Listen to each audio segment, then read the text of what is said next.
Hello, I'm John O'Neill, and you're very welcome to parts 1 and 2 of Media Skills. This one, of course, is part 1. So, you've formed a club, a society, a men's shed, who knows, a community group, and you're all busy working away, but you want everybody to know what kind of work you're doing and what's happening with your organisation. You might even be looking for new members or maybe trying to raise money. So the way to get your message out, everybody will do it. They'll go straight to social media. And that works. Instagram, Facebook. You'll certainly get a lot of people, but only the people who are on your contacts list. What about everybody else? Have you thought about the mainstream media? That's the way to go. The newspapers, the radio and the television. So how do you go about that? There's one very useful tool called a press release. You write one and you send it to them all and you see what happens. Now, if you get a call back from the radio or the TV, that means somebody's going to have to go and do an interview. So we're going to talk about all that in part 2. In this part, we're going to concentrate on the press release and how to get your message into the main newspapers. We're going to tell you how to write a press release, what to put in it, and what to keep out of it. Now we're going to hear from somebody who knows a bit about press releases and the press. Darach MacDonald is now an author, and he's been a journalist all his life, and he's been the editor of major newspapers both here in Ireland and in Canada. So he knows a thing or two about press releases coming across his desk. And Darach says you mustn't forget the press can't know everything. They're not going to know what you're doing unless you tell them. So the press release is your way to get into the papers. But you've got to know which paper would suit your piece and who should you send it to, because they all have loads of different staff. You've got to find somebody who might be interested in what you do, and you've got to find the right magazine or paper who are interested in the kind of things you do. Here's Darach. It pays to know the publication, what the publication does, who's the editor, who are the senior reporters, the people who might be interested in what you have to sell or bring to them. Like, it's no use. If you're a men's shed, there's no use getting onto the sports department because men's sheds aren't into competitive sports. So a sports reporter is not going to be interested in what's going on unless you're making something that might be useful for a sports event, like hurdles. So yeah, I think make it relevant, make it newsworthy, and direct it to where it should be. I think there are all sorts of other things you can do. You can keep it simple. Short sentences work best. I would include a headline on a press release. But the other thing about press releases is don't expect changes. Don't expect your press release to be published as you have written it, because that's not going to happen. Any editor, any reporter will tweak something just to fit how it's styled or to fit the space or whatever it is, but there will be changes between what you send in and what is published.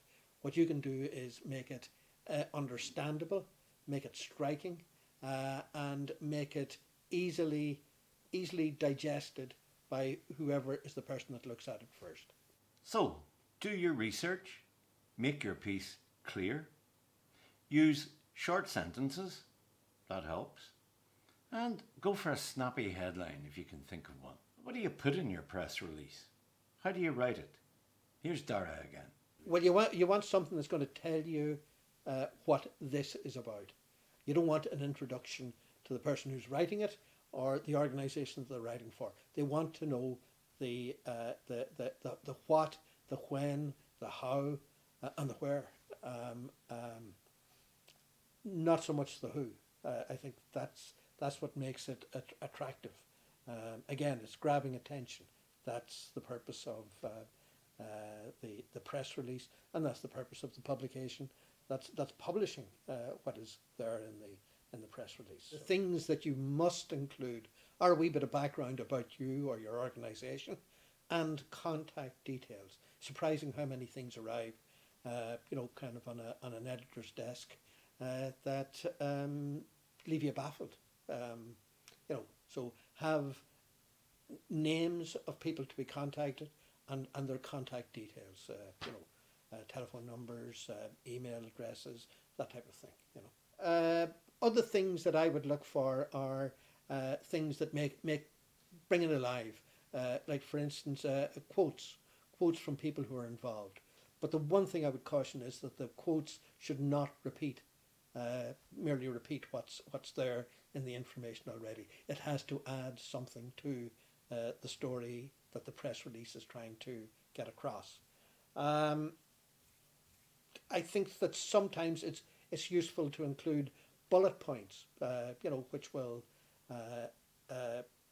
be quickly digested and will give an overall idea of what's being offered in the press release. So little things like that, it is useful to append a little background information about your organisation. It's worth saying that. And that's something that you can use time and time again for your next press release and the one after that. That information is not going to change. So get it right the first time, and then you have a template on which to build. But again, the thing is, make it new, because only new things are newsworthy. That's the secret. Okay, so let's just recap on what you need to put in your press release. Remember, the media wants to know what is happening, who is doing it, where is it happening, when is it happening, and why is it happening.